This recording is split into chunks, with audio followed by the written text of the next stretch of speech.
Hello friends. आज के इस सेशन में मैं आप सभी का वेलकम करता हूं।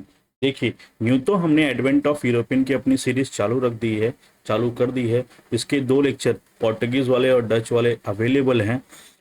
पर आज हम इंग्लिश और फ्रेंच और डेंस को स्किप करके हम बहुत इंपॉर्टेंट टॉपिक डिस्कस करने वाले हैं, कार्नेटिक वार्स के बारे में कि कार्नेटिक वॉर्स क्यों हुए, फर्स्ट कार्नेटिक वॉर क्या था, सेकेंड कार्नेटिक वॉर क्या था, थर्ड कार्नेटिक वॉर क्या था। देखिए, ये जो हमारा लेक्चर शेड्यूल ये होगा, ये एक माइंड मैप फॉर्म में होगा ताकि चीज़ों को गेन करने में और याद करने में इजी रहे और कम टाइम में ज़्यादा प्रोडक्टिविटी मिल पाए।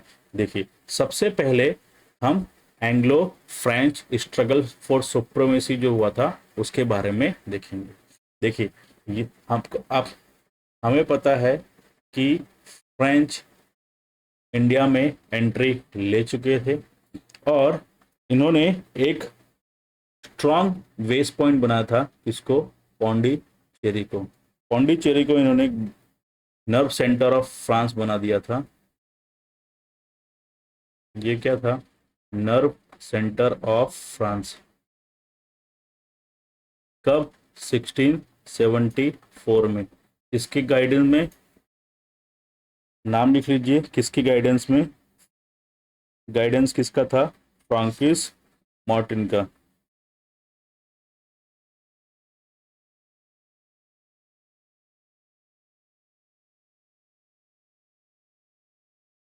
फ्रेंच और English, British east India company या ईस्ट इंडिया कंपनी और फ्रेंच ईस्ट इंडिया कंपनी दोनों ही ट्रेड के पर्पज से आए थे इन इंडिया।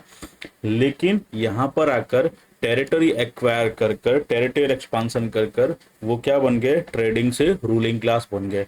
अब ये दोनों ही पावरफुल थे, इसीलिए दोनों के बीच में कॉन्फ्लिक्ट देखने को मिला। फ्रेंच जिसका ऑलरेडी फुटहोल्ड था साउथ इंडिया में, और इंग्लिश जो अपना फुटहोल्ड जमाना चाहता था कहाँ? साउथ इंडिया में, और जो इनके कॉन्फ्लिक्ट का रीजन बना। तो देखिए, Anglo French struggle for supremacy की बात करें तो क्या था? पॉलिटिकल सिचुएशन क्या था साउथ इंडिया में?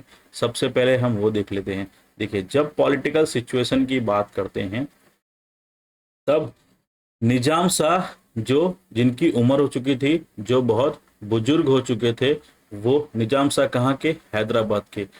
वो क्या कर रहे थे? वो बिजी थे फाइटिंग में, किसके साथ में? मराठास के साथ में। मराठा के साथ लगातार उनके वॉर्स चल रहे थे। और 70-40 की ये सिचुएशन है जब निजाम शाह, जिनकी उम्र हो चुकी थी, जो बहुत बुजुर्ग हो चुके थे, और इतनी उम्र के बाद में, ओल्ड एज के बाद में भी वो क्या फाइट कर रहे थे? बैटल्स फाइट कर रहे थे मराठा के साथ में इन वेस्टर्न डेक्कन में।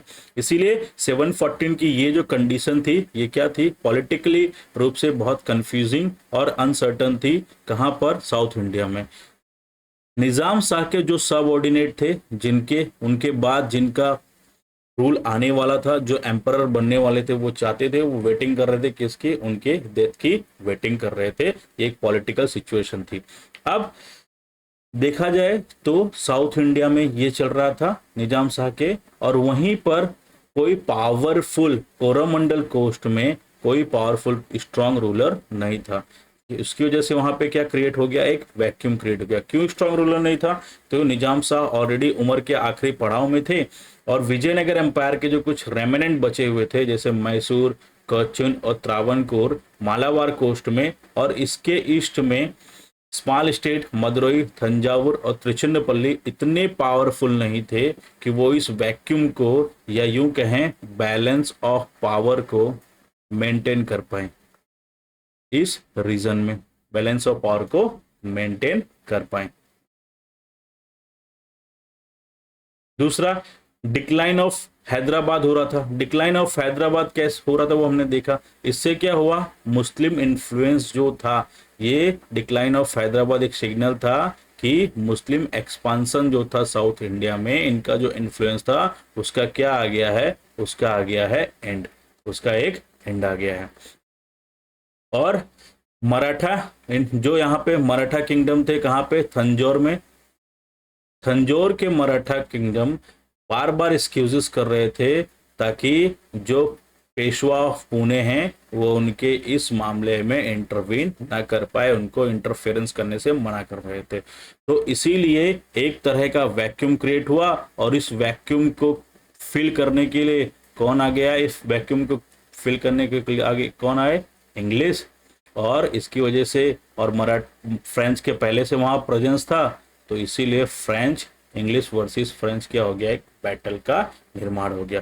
बैकग्राउंड ऑफ द रेवलरी देखें, ये तो इंडिया की बात हो गई। इसका बैकग्राउंड क्या है, इसका बैकग्राउंड ये है कि ऑलरेडी इंडिया से बाहर भी ये यूरोपियन कंट्री में भी एक दूसरे के क्या हैं, राइवल हैं। कौन, फ्रेंच और इंग्लिश।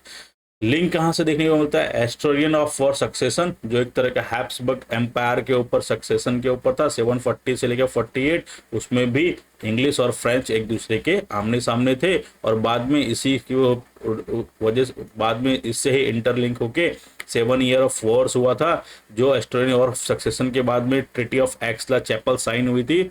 उसका कॉन्सिक्वेंस था कि 7 ईयर वॉर वो था, उसमें भी एक दूसरे के ये क्या थे, राइवल थे। तो ये बैकग्राउंड था जो इंडिया से बाहर था, यूरोपियन नेशन में। British and French came for trade, वो ट्रेड के लिए आए थे, बट उनका एम क्या था, मैक्स टू मैक्स पावर को एक्वायर करना, टेरिटरी को एक्वायर करना, जिससे वो रूलिंग क्लास बन सके। Reflected traditional English French rivalry, traditional कैसे, इंडिया के बाहर यूरोप में पहले से ही एक दूसरे के रेवल थे, क्योंकि नॉर्थ अमेरिका वाले कॉन्टिनेंट को लेकर, इंडियन कॉन्टिनेंट को लेकर, और यूरोप में पावर को लेकर, पावर स्टेबलाइजेशन को लेकर इनके बीच में पहले से ही दुश्मनी थी। इस एंग्लो फ्रेंच स्ट्रगल सुप्रीमेसी को लेकर क्या हुए, 3 कैरनेटिक वॉर देखने को मिलते हैं। 3 कैरनेटिक वॉर होते हैं। कैरनेटिक क्यों, कि कोस्ट ऑफ कर्नाटक, ठीक है, इसीलिए कैरनेटिक वॉर कहते हैं। 3 वॉर्स हुए इन साउथ इंडिया में। फर्स्ट वॉर कब था, 740 से 48 तक, जो डायरेक्टली लिंक था किससे, ऑस्ट्रेलियन वॉर ऑफ सक्सेशन से, और treaty of Aix la Chapelle sign हुआ 49, उसके बाद ये एंड हो गया। सेकेंड कार्नेटिक वॉर 749 से 54, जिसका बैकग्राउंड क्या था, जिसका बैकग्राउंड था जो बात जिसके बाद में शुरू हुआ, और थर्ड वाला का हुआ 758 से 63 तक। इस कार्नेटिक वॉर ने एट द एंड क्या डिसाइड किया, एट द एंड ये डिसाइड किया कि इंग्लिश सुप्रीमेसी ओवर फ्रेंच, क्योंकि यहां पर इंडिया में फिर कौन सुपीरियर हो गए, इंग्लिश सुपीरियर हुए, और फ्रेंच यहां से आउट हो गए, और जाकर बाकी की कॉलोनीज में अपनी नीचे नॉर्थ अमेरिका वाली कॉलोनीज में, और बाद में मालदीव्स और ये सब कॉलोनीज में रहकर रह गए। अब हम फर्स्ट कार्नेटिक वॉर को देखते हैं। देखिए, फर्स्ट कार्नेटिक वॉर कब हुआ, 740 से लेकर 748 तक, ये याद रखिएगा, डेट कई बार एग्जाम में पूछी जाती है। बैकग्राउंड ऑफ द वॉर की बात करें, बैकग्राउंड ऑफ द वॉर क्या था, तो हमने देखा कि फ्रेंच और इंग्लिश ये यूरोपियन नेशन थे, और यहीं से इनकी क्या थी, एक दूसरे के ये क्या थे, एक दूसरे के राइवल थे। तो फ्रेंच का रिलेक्टेंस क्या, साउथ इंडिया की टेरिटरी को बचाने का। साउथ ये चाहते थे कि साउथ इंडिया में हमारी ही मोनोपोली रहे, और ब्रिटिश का एग्रेशन क्या एक्वायर करने के लिए, साउथ इंडियन टेरिटरी को एक्वायर करने के लिए था। Extension of Austrian war of succession था, जो 1740 से 48 तक चला था। अब जब एस्टोरियन वॉर ऑफ सक्सेशन की बात करते हैं तो ये क्या था, ये भी थोड़ा इसका भी बैकग्राउंड देख लेते हैं। देखिए, जब हम एस्टोरियन वॉर ऑफ सक्सेशन की बात करते हैं तो एस्टोरियन वॉर ऑफ सक्सेशन एक्चुअली क्या था, देखिए, हैब्सबर्ग एम्पायर था। हैब्सबर्ग एम्पायर की अगर मैं बात करूं तो ये एस्टोरिया वाला जो पार्ट है वहां पे था हैब्सबर्ग एम्पायर। इस समय माइटी रोमन एम्पायर था, इसका में था ये, ठीक है। देखिए क्या हो रहा था, वहां का एक लो था, लो क्या था, सैलिक लो था। सैलिक लो के अकॉर्डिंग क्या होता है, सैलिक लो के अकॉर्डिंग जो विमेंस होती हैं उनको प्रॉपर्टी में, किसकी प्रॉपर्टी में, इनहेरिटेंस प्रॉपर्टी में, फादर की प्रॉपर्टी में किसी भी प्रकार का हिस्सा नहीं दिया जा सकता। सैलिक लो कहता है कि जो विमेन्स होती हैं उनको एक्सक्लूड किया जाता है इनहेरिटेंस प्रॉपर्टी में से। लेकिन 1711 में जब चार्ल्स पावर में आते, कौन, एम्परर चार्ल्स फोर्थ जब पावर में आते, जब सिक्स पावर में आते हैं, तो ये क्या करते हैं, इसके 2 ईयर के बाद में 1730 में एक लॉ लेके आते हैं, pragmatic sanctions of position. Pragmatic sanction of position क्या था, ये इंश्योर करता है कि इनकी इकलौती बेटी, ओनली डॉटर जो थी मैरिया थेरेसा, उनको इनकी इनहेरिटेंस प्रॉपर्टी में हिस्सा मिले, ना कि इनकी जो निश थी, जो कहां से थी, सैक्सोनी और ब्राविया से थी। अब ये प्रैग्मेटिक सैंक्शन ऑफ पोजीशन इन्होंने दिया कि इनकी बेटी को क्या मिलेगा, इनकी इनहेरिटेंस प्रॉपर्टी में हिस्सा मिलेगा। यहां तक तो ठीक था, ठीक है। लेकिन ये इसके साथ साथ चाहते थे कि हैब्सबर्ग एम्पायर का जो थ्रोन है वहां पर भी कौन हो, उनकी बेटी हो, उनको बेटी को पावर मिले। तो ये अपनी जो इनहेरिटेंट लैंड थी उसको तो उन्हें देना ही चाहते थे, मारिया थेरेसा को, लेकिन उसके साथ चाहते थे कि होली रोमन एम्पायर का जो थ्रोन है इनके बाद उस पर भी कौन आए, मैरिया थेरेसा है। लेकिन वहां का एक रूल था, हैब्सबर्ग एम्पायर का लास्ट 300 ईयर से रूल था कि इस थ्रोन पर कोई, ये एक इलेक्टिव पोजीशन है और यहाँ पे जो बैठेगा वो इस लोगों के द्वारा चयनित किया जाएगा। और एक कंडीशन थी कि ये जो थ्रोन है ये वीमेंस के लिए अवेलेबल नहीं है, मतलब कोई भी स्त्री यहाँ पर नहीं बैठ सकती। और यही रीजन था आफ्टर हिज डेथ जो टेंशन का कारण बना, और यही था succession, external of succession. In detail अगर देखें, देखिए क्या हुआ जब डेथ हो गई, डेथ ऑफ एम्पायर चार्ल्स 6 की जब डेथ हो गई 740s में, ठीक है। The war was triggered by the death of Charles 6, the Holi Roman 750 में जब इनकी डेथ हो गई, तब इनकी ओनली हेयर जो थी, जो कि इनकी डॉटर थी Maria Theresa, whose succession was contested despite the pragmatic sanction, a decree issue by Charles fourth to ensure inheritance. देखा था हमने 1730 में लेके आए थे कि उनकी इनहेरिटेंस प्रॉपर्टी में मिलेगा, उनकी ओनली डॉटर को हिस्सा।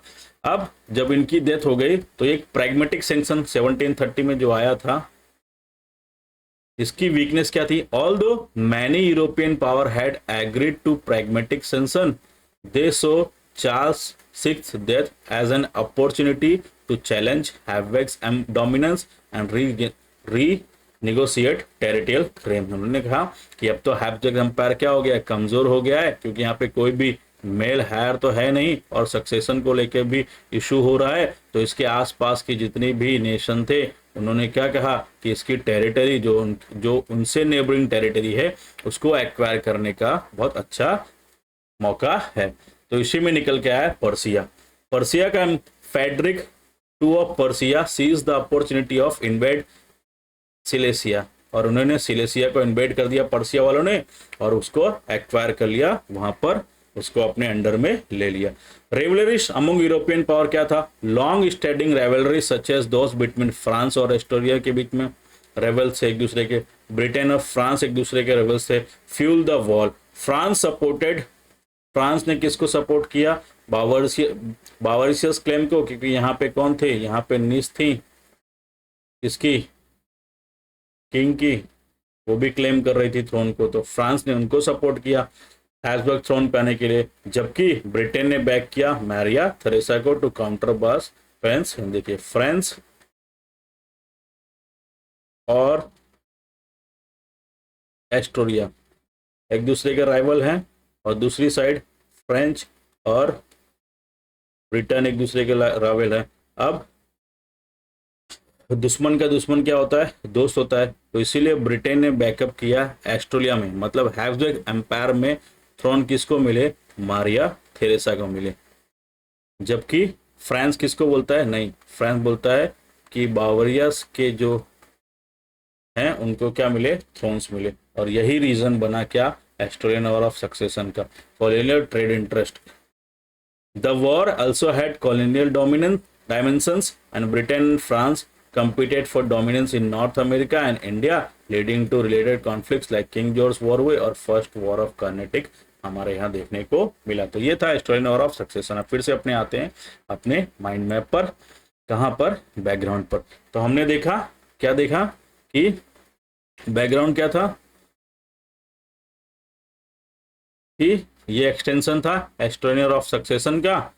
फ्रेंच का रिएक्टेंस था कि वो साउथ इंडिया में उनकी ही मोनोपोली रहे, लेकिन ब्रिटिश का एग्रेशन था कि नहीं, साउथ इंडिया में उनकी भी एंट्री, उनका भी असर दिखना चाहिए।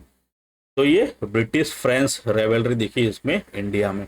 इमीडिएट कोज की बात करें, इमीडिएट कोज क्या था जिसने इसको स्पार्क किया? 745 में ब्रिटिश ने क्या कर लिया? सीज कर लिया फ्रेंच के शिप्स को। फ्रेंच के कुछ शिप्स को क्या कर लिया? 745 में ब्रिटिश ने सीज कर लिया। 746 ने फ्रेंच ने कैप्चर किया मद्रास को। 746 में जब फ्रेंच ने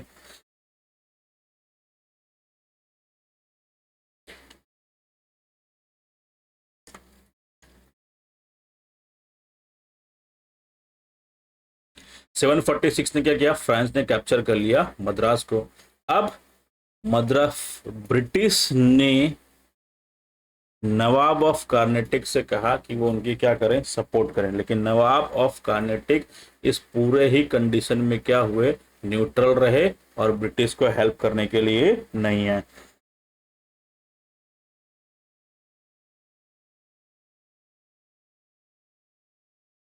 अब यहां पे आप लिख लीजिए फ्रेंच 746 में जब मद्रास को कैप्चर किया उस समय कौन थे? किसकी मदद से किया? तो मॉरिशियस की मदद से, मॉरिशियस की हेल्प से, याद रखिएगा। तो ये इमीडिएट कोज था। उसके बाद में इसका रिजल्ट क्या आया? रिजल्ट देखें तो ये वॉर का रिजल्ट क्या? रिजल्ट आया कि 1748 में एस्टोरियन वॉर ऑफ सक्सेशन जो था वो एंड हो गया। Austrian war of succession end हो गया इसी ट्रीटी से, और साइन हुई treaty of Aix-la-Chapelle. Treaty of Aix-la-Chapelle ने क्या किया कि मद्रास, जिसको 746 में फ्रांस ने कैप्चर कर लिया था इंग्लिश से, उसे ब्रिटिश को रिटर्न कर दिया जाएगा। और दूसरी बात, फ्रेंच की जो टेरिटरी थी नॉर्थ अमेरिका में, जो फोर्ट्रेस ऑफ लुइसबर्ग था नोवा स्कोटिया का, उसे फ्रेंच को क्या कर दिया जाएगा? रिटर्न कर दिया जाएगा। तो ये इसका रिजल्ट था। ट्रीटी कौन सी साइन हुई? याद रखिएगा, ट्रीटी ऑफ एक्सला चैपल। एग्जाम में पूछा जाता है 1748 में ये ट्रीटी साइन हुई थी।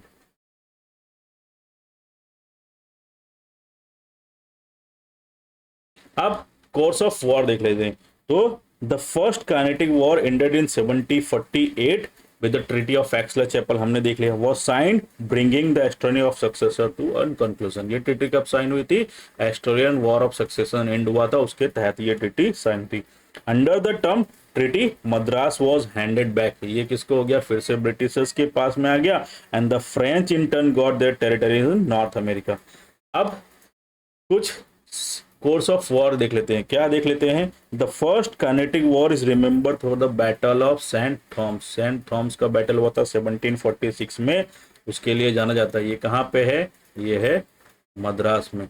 जब फ्रेंच सीज कर लेते हैं उस कैप्चर को, तो battle of fought between the French forces and the forces of Anwaruddin the Nawab of Carnatic. इसके बीच में होता बैटल ऑफ थॉन्स। तो एक साइड थे फ्रांस वर्सेस क्या हुआ था? अनवर उद्दीन की फोर्सेस के बीच में।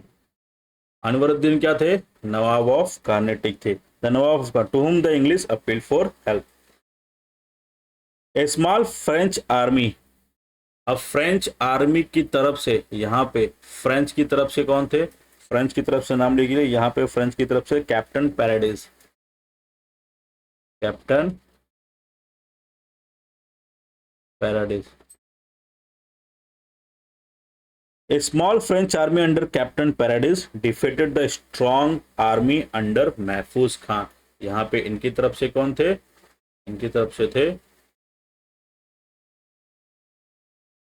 महफूज खान। तो फ्रांस की छोटी सी आर्मी ने कैप्टन पैराडाइज के गाइडेंस में महफूज खान की बड़ी आर्मी को हरा दिया। कहां पर? French led by captain paradise और डिफेडेड नवाब्स आर्मी नियर कहाँ पे, अडियार रिवर। तो आप इसका भी नाम याद रखिए, कौन सी रिवर थी, river Adyar. This was an eye opener, एक तरह का आई ओपनर था जिसने प्रूव किया यूरोपियन मिलिट्री सुपेरिटी को, और ये बताया कि आप एक स्मॉल डिसिप्लिन आर्मी, एक